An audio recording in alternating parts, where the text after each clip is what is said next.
अस्सलाम वालेकुम, Fauzia Kulsoom Rana Midas news के साथ। आज के व्लॉग में हम दो बातों पर बात करेंगे।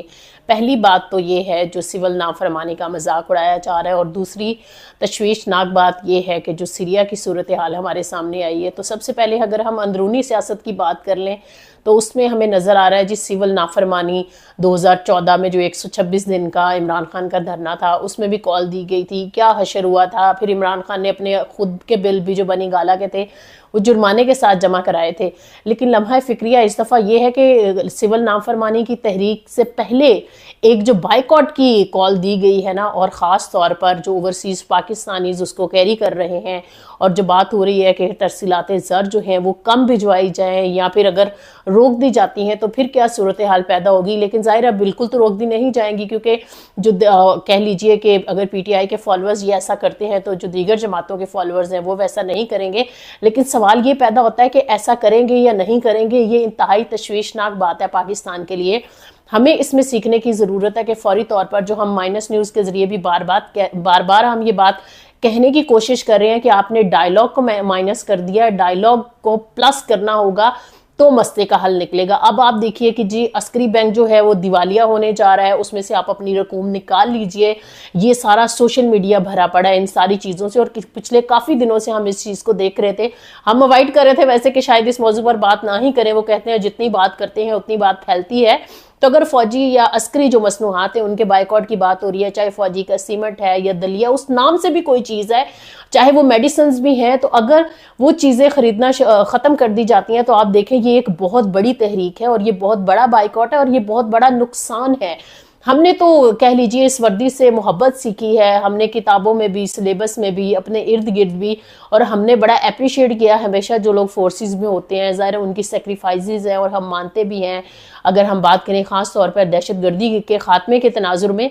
लेकिन अब ये सवाल बहुत बड़ा खड़ा हो गया कि अगर अस्करी जो मसनूआत है इसका बाइकआउट किया जाता है इस पैमाने तक, जो कि होना शुरू हो गया है कि आपने CSD से शॉपिंग तक नहीं करनी है, और जो पोस्टर्स हमारे सामने आ रहे हैं अनफॉर्चुनेटली लोगों ने आपस में लड़ना झगड़ना शुरू कर दिया है कि जिनके अहले खाना किसी ना किसी सूरत इस शोबे से वाबस्ता हैं उनसे बातचीत खत्म कर दें, उनसे बातचीत ना करें। ग्रुप्स में लोगों ने एक दूसरे का बाइकआउट कर दिया, व्हाट्सएप पे एक दूसरे को ब्लॉक करना शुरू कर दिया, आपस में लड़ाई झगड़ा शुरू हो गया है। तो आप देखें कि ये हम किस तरफ चीज़ें लेकर जा रहे हैं। क्योंकि माजी में अगर हम देखें, अगर मैं इसकी बात करूं बाइकआउट की, तो बाइकआउट मुख्तलिफ तरह के होते रहे हैं, जिसको अगर इमरान खान ने अब कहा है कि जो 14 को वो इमरान खान ने कॉल दी है सिविल नाफरमानी की, और अगर इसको लिंक कर दिया जाए जो मसनूआत के बाइकआउट की बात चल रही है, तो सबसे बड़ा लॉस तो पहले से ही शुरू हो गया है।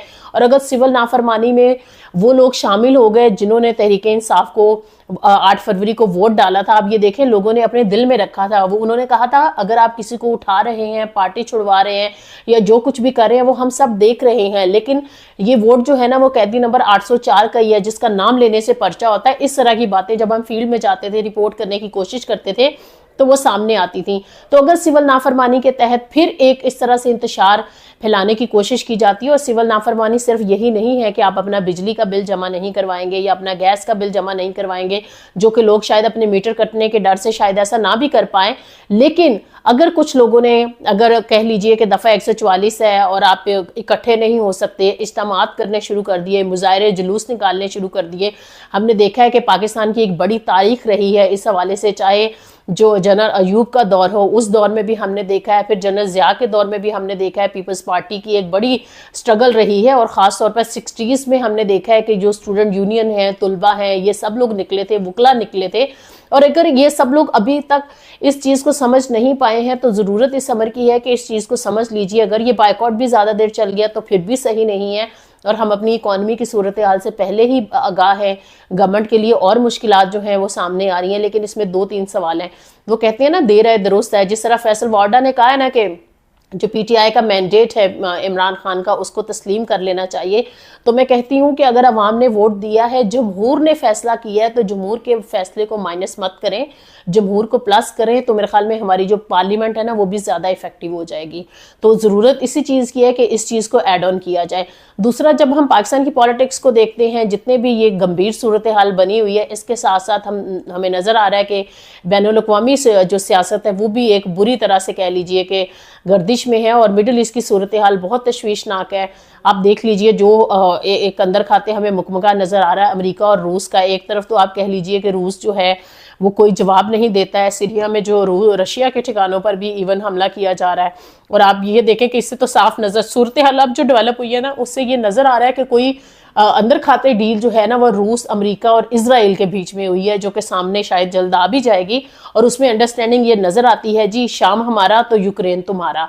तो यूक्रेन जो है वो शायद रशिया का हिस्सा बनने जा रहा है, और जो शाम है अब हमने देख ही लिया है कि वहां पर क्या सूरत हाल बनी है। वो अमेरिका के जो प्रो सेटअप है वो लोग संभाल लेंगे, तो क्या मिडल ईस्ट की सूरत हाल यही रहेगी?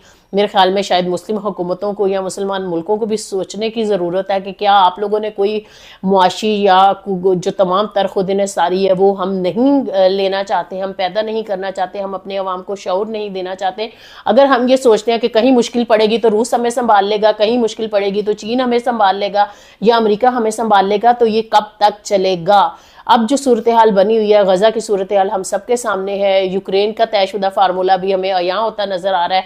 और जो सूरत हाल शाम में एक कह लीजिए ना, एक अचानक से ये सिचुएशन डेवलप हुई है जिसपे सब लोग हैरान है कि ये हो क्या रहा है। तो ये हो यही रहा है कि जो बड़ी ताकतें हैं वो छोटे ममालिक को अपने मकासद के लिए इस्तेमाल करती हैं। जहां उनके इंटरेस्ट होते हैं वो एक मुजरिमाना कह लीजिए, खामोशी कह लीजिए या फिर वो कहते हैं ना कि एक खुफिया जो डील्स हैं उसी का हिस्सा हुआ करती हैं। इस तरह की तमाम तर चीज़ें जो हमें नज़र आ रही है, तो ये सारी सिचुएशन तशवीशनाक है। पाकिस्तान को भी चाहिए कि ख़ास तौर पर ये जो बात हो रही है बाइकॉट की, और बाइकॉट हो भी रहा है। अगर बच्चे ये तब कह रहे थे ना कि इमरान खान के जो सिंबल्स उनको दिए गए थे बल्ले का निशान लेकर कि इन निशानात पर वोट डालने हैं, और आज जब शॉपिंग करने जाएं तो बच्चे ही कह रहे हैं कि मामा ये वाला दलिया इस में कह लीजिए कार्ट में नहीं ऐड करना, या ये वाली चीज़ें हमने ऐड नहीं करनी। तो मेरे ख्याल में हमें इस नहज पे नहीं जाना चाहिए था। अभी भी वक्त है। हम हमेशा कहते हैं कि अगर बातचीत होगी तो ही हमारे मसाइल जो हैं वो माइनस होंगे, क्योंकि वो बहुत ज़्यादा प्लस होते जा रहे हैं। तो आइए अदराक कर लेते हैं, इस मसले का हल निकालते हैं। क्योंकि जिस तरह मौलाना फजल रहमान ने अपने तहफ़्फ़ुज़ात का इजहार किया और मौलवी जो उलमाए कराम है वो हमें दो ग्रुप्स में बटे हुए नज़र आए हैं, तो अगर हर तरह से दो ग्रुप्स बनते गए तो मेरे ख्याल में आने वाले दिनों में पाकिस्तान में मज़ीद जो सियासी इंतशार है वो फैलेगा। तो उसको रोकने के लिए फौरी इक़दाम की ज़रूरत है। फर्दर भी हम आपको अपडेट्स देंगे। देखते रहिए माइनस न्यूज़।